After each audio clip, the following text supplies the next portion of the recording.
C'est d'abord une reconnaissance pour ce territoire et la dynamique qui a été développée depuis plus de 18 mois sur Aix-Marseille.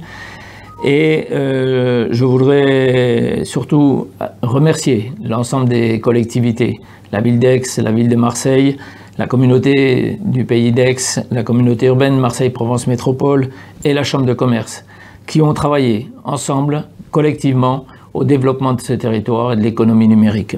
C'est une très belle réussite, avec de beaux projets qui se sont développés, notamment dans le secteur privé, avec The Camp, avec voyageprivé.com, Jaguar Network, le Payfactory, NetAngel, Cage, et également l'accompagnement des startups avec Marseille Innovation et d'autres pépinières qui œuvrent au quotidien.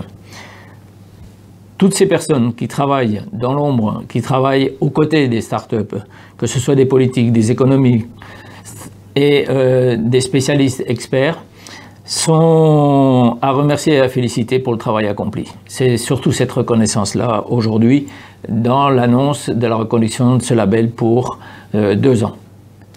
Maintenant, il convient de passer effectivement à la phase 2. Alors on va parler de la phase 2, mais il y a une autre annonce qu'a faite hier Emmanuel Macron, c'est les réseaux thématiques. Il en a retenu 9 à l'échelon national. Aix-Marseille French Tech s'était positionné sur 5 d'entre eux, 4 seulement ont été retenus. Comment on doit interpréter le fait que le 5e, qui est quand même le e-tourisme, ne l'ait pas été? Je pense que les équipes French Tech ont cherché à définir des axes qui soient les plus fédérateurs entre l'ensemble des régions. Nous avons la chance sur ce territoire d'avoir des organisations et de grands acteurs spécialisés sur de belles thématiques. Je pense à l'e-santé, je pense à l'IoT et le manufacturing qui intègrent tout ce qui est domaine de compétences Smart City.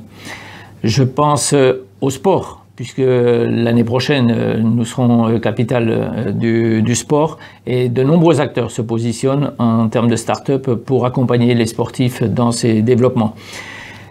Les clean tech et la mobility qui intègrent également tout ce qui est green tech et on sait que nous avons des plateaux spécialisés dans ces domaines d'activité.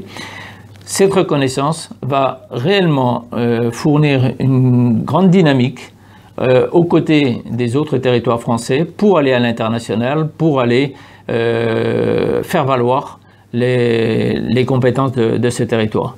Le e-tourisme n'a pas été retenu aujourd'hui. Mais je pense que c'est un pis-aller dans la mesure où d'ici la fin de l'année, le gouvernement se rendra compte qu'il y a un réel savoir-faire et une richesse en France dans le domaine du e-tourisme. J'espère que les moments difficiles que peut passer cette activité économique actuellement vont très vite être des souvenirs du passé et que nous allons retrouver justement dans les circonstances difficiles la capacité d'innover, la capacité d'être attractif et la capacité d'attirer les tourismes sur notre belle région. Alors avec ce label, c'est quoi le demain pour Aix-Marseille French Tech? Il y a les French Tech Weeks qui vont commencer dès le mois de septembre, le 22 septembre. Il y a le grand opening le 15 septembre, qui est la soirée de lancement de ces French Tech Weeks.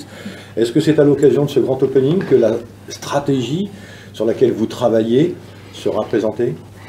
Effectivement, nous travaillons avec les collectivités et on va dire les grands acteurs de ces thématiques à écrire la feuille de route pour les 2 années à venir, permettant de développer le territoire dans ces 5 thématiques. Et les politiques et les économistes présenteront lors du 15 septembre, au cours d'une conférence de presse, la feuille de route et la stratégie pour l'an 2 et l'an 3 de Aix-Marseille French Tech. Et je pense que ce sera une belle occasion de voir tout le potentiel de ce territoire et tous les beaux projets que nous pouvons accompagner dans la construction de Aix-Marseille French Tech en 2 et en 3.